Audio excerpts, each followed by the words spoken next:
D'abord, avant de partir en Inde, je vous amène en Corrèze. C'est tout près. Je vous amène à Tulle, parce qu'à Tulle vit un jeune couple, Tristan et Karine. Donc ils sont beaux aussi. Oui, sauf que chez Tristan et Karine, ça va pas. C'est un couple qui s'est séparé, remis ensemble, séparés. Ils se disent, là, on va recoller les morceaux, mais pour recoller les morceaux, il va falloir qu'on ait un projet. Un projet qui va nous ressouder. Un soir, dans un bar de Tulle, au hasard, ils entendent parler d'une région du nord de l'Inde, dans le Ladakh, ici plus précisément. Ici, là, dans un village assez reculé. Pas loin de l'Himalaya. Oui. Région majoritairement bouddhiste, que, en fait, les enfants qui sont nés handicapés moteurs ou mentaux ont de gros problèmes. Un petit peu comme on avait parlé ici des personnes qui sont albinos en Afrique, qui sont pourchassées. Voilà, il y a des croyances, des choses. En fait, les gens pensent que quand on est handicapé, avec tout le système de la réincarnation et du karma, en fait, c'est que dans une vie antérieure, on a fait des mauvaises actions. D'accord? Donc les enfants sont pourchassés. On ne les montre pas, c'est honteux. Les parents les cachent. Les parents les cachent, exactement. Et il y a une dame qui a eu l'idée de monter une école, quelque chose de complètement tabou, quoi, hein, de monter une école pour des enfants en situation de handicap.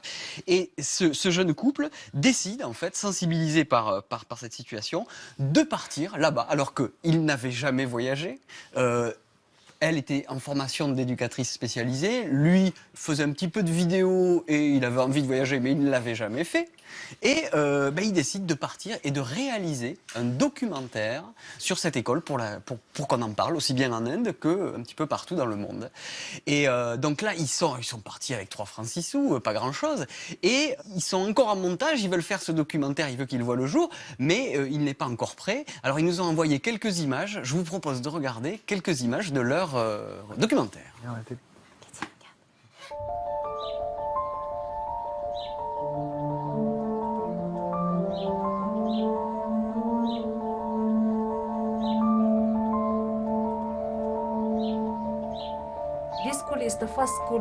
Cette école est la première pour les enfants handicapés.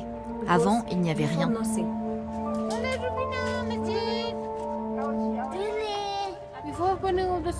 Avant l'ouverture de l'école, la plupart des enfants restaient chez eux. Peut-être parce que les parents ne voulaient pas montrer leurs enfants aux autres quand ils avaient ce genre d'enfants.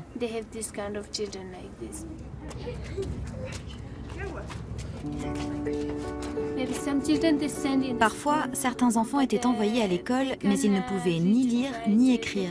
Ils ne pouvaient pas travailler comme les autres enfants. Du coup, on disait aux parents que leurs enfants ne faisaient pas bien leur travail et n'avaient pas le même niveau que les autres, qu'ils étaient différents. Peut-être que c'est pour ça que les parents ne mettaient pas leurs enfants à l'école.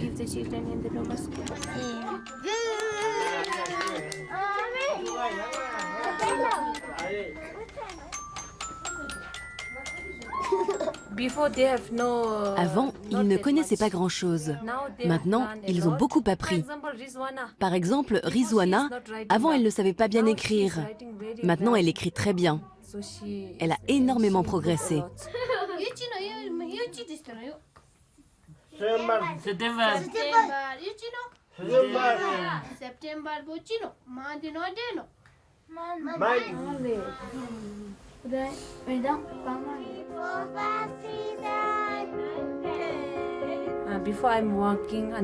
Avant, je travaillais dans des écoles où il y avait des enfants comme les autres.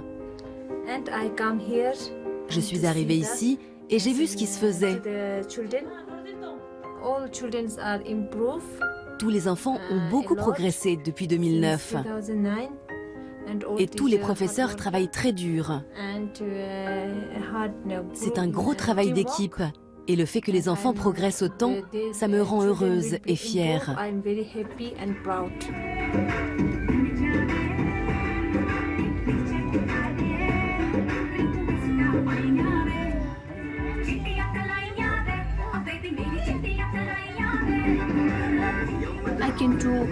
Je peux faire quelque chose pour ces enfants. Parfois ils progressent, parfois ils ne progressent pas, mais je peux faire quelque chose pour eux et ça me rend très heureuse. J'apprends de plus en plus de ces enfants. C'est comme ça ici qu'on apprend.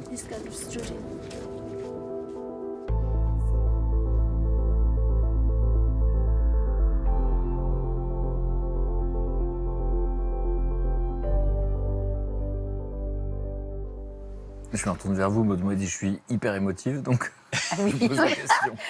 Non, c'est magnifique. Ouais, Franchement, quel projet incroyable. Donc lutter contre les préjugés. Ouais, moi ça me touche parce que ils mettent aussi, ils luttent contre, intégrer des enfants qui sont différents c'est un vrai combat ici aussi.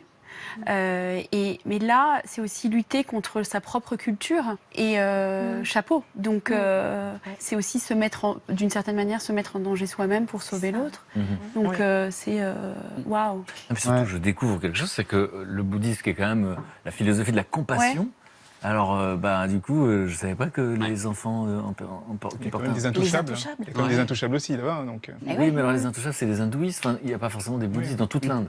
Mais là, c'est l'idée qu'on est au Ladakh, il n'y a que des bouddhistes. Alors là, je découvre quelque chose, il va falloir que j'enquête.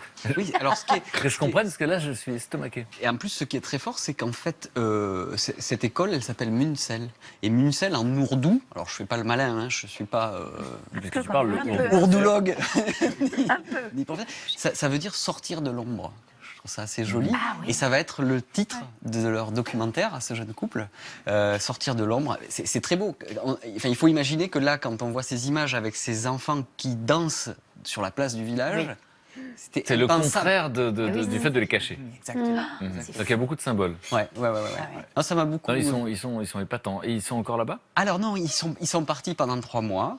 Ils sont revenus. Première info, on se pose toute la question, ils sont encore ensemble donc. Alors voilà.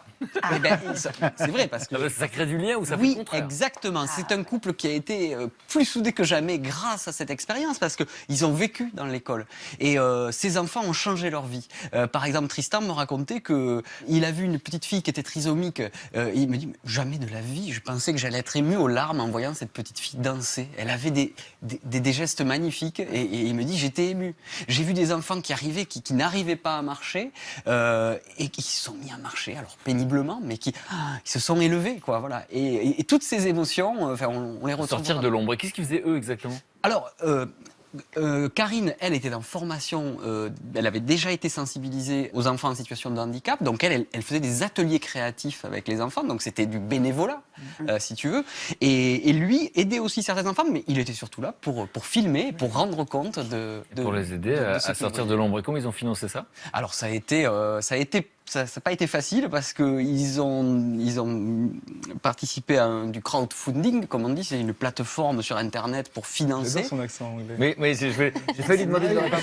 Non, mais I can't speak very well English, but crowdfunding, c'est un truc que j'arrive pas à dire. Donc ça veut dire le financement participatif. Participatif, il leur fallait 14 000 € pour payer le voyage, pour pouvoir s'héberger sur place. Bon là ils étaient à l'école, mais pour pouvoir acheter une petite caméra, faire le montage après, ils n'ont eu que 3 000 €. Alors après ils sont jeunes, ils avaient 1600 € pour payer le billet d'avion, ils l'ont payé de leur poche tous les deux, et donc là ils sont encore en cours de montage, ils font ça le week-end, c'est vraiment de l'artisanal, mais ils se sont lancés dans ce projet. Le film n'est pas encore fini, hein, il va être bientôt fini, et voilà quoi. Donc ils ont encore besoin de financement? Ils ont encore un peu besoin de financement, ça pourrait les aider. Ceux qui veulent les aider à sortir de l'ombre, ces enfants. Ouais, absolument. Peuvent les aider à financer le film. Ouais, et alors l'idée c'est que au printemps, le film sera dans des salles ou dans des festivals. Et ce qu'ils veulent surtout, c'est qu'à la rentrée scolaire prochaine, en septembre 2017, eh bien, ça puisse être diffusé, ils puissent en parler dans les écoles, pour en parler aux enfants, pour expliquer ce qui se passe dans d'autres pays. J'ai vu que ça t'avait changer le regard sur le handicap. J'ai vu que ça t'avait beaucoup intéressé, Clara. Ouais. Qu'est-ce qui t'a fasciné? Que des enfants handicapés apprennent à lire, à écrire, à danser. Enfin, moi, ça me fait une émotion. Ah oui, tu le dis très bien. Tu le formules bien en tout cas. Ouais.